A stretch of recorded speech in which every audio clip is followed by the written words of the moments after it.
Hey, welcome back to Finally You Now with Katy.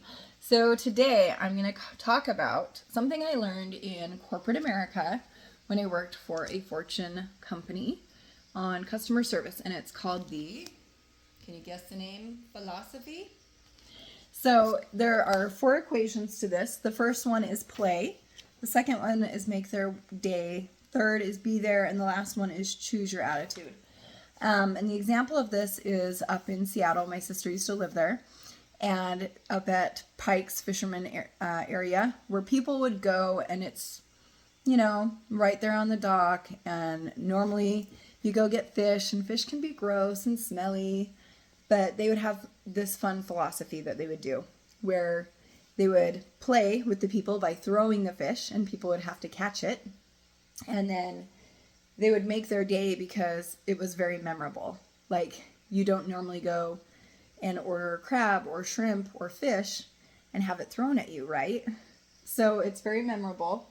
And then be there. They were present. They weren't so focused on what they were doing with their own work worries so much as being present with who their customer was, who was there having this experience with them. And then the last one is choosing your attitude. So they chose to have a good attitude at work. And this is something that can be hard for, I think, all of us. We all have to make a living. And some of us only know work is work. Some of us have had pleasure mixed with work.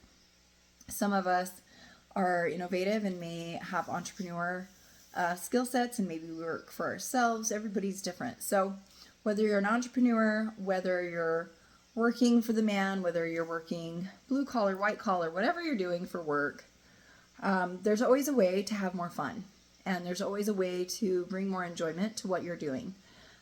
One thing I talk about in a book that I wrote years ago when I was a nail salon owner was remember your why. And I think this is really important as well in your success, no matter what it is in life. Remember why you started. And I think it's important to reevaluate from time to time if it's still a good fit for you, if it's still bringing a sense of satisfaction, a sense of enjoyment.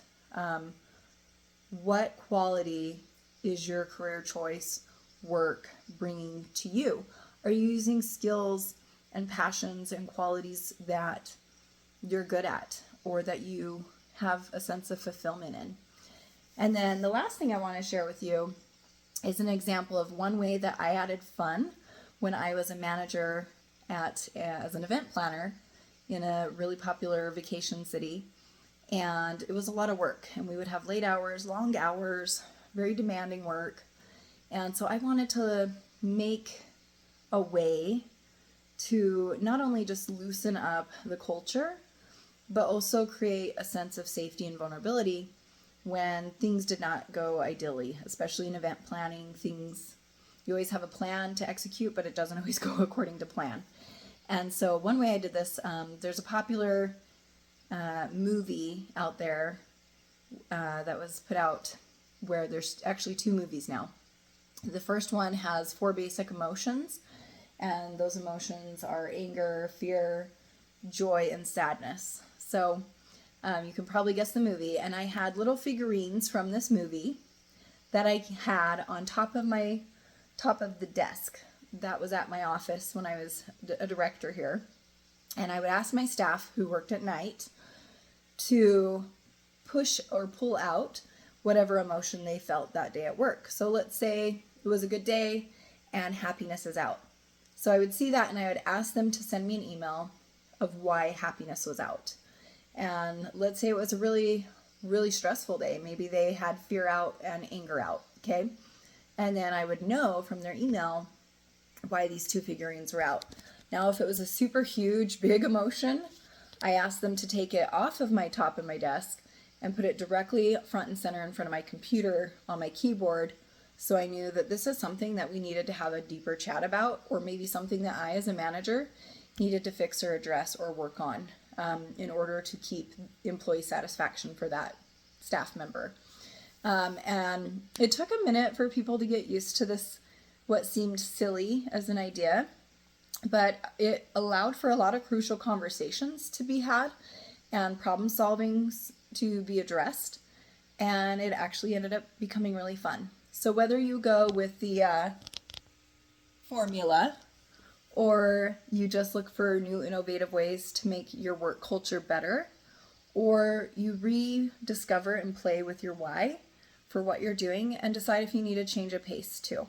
You're always in control of your choices, and so don't forget to empower yourself. I just recently went through a job change and moved out of state for a new job, and I realized I was getting a little bit burned out with the population I was working with, and especially the culture and environment I was working in, which is not uncommon.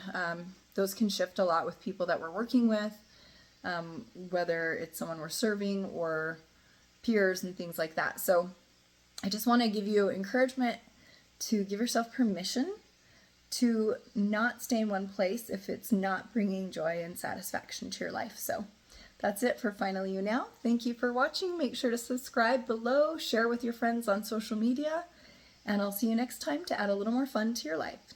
Have a good one.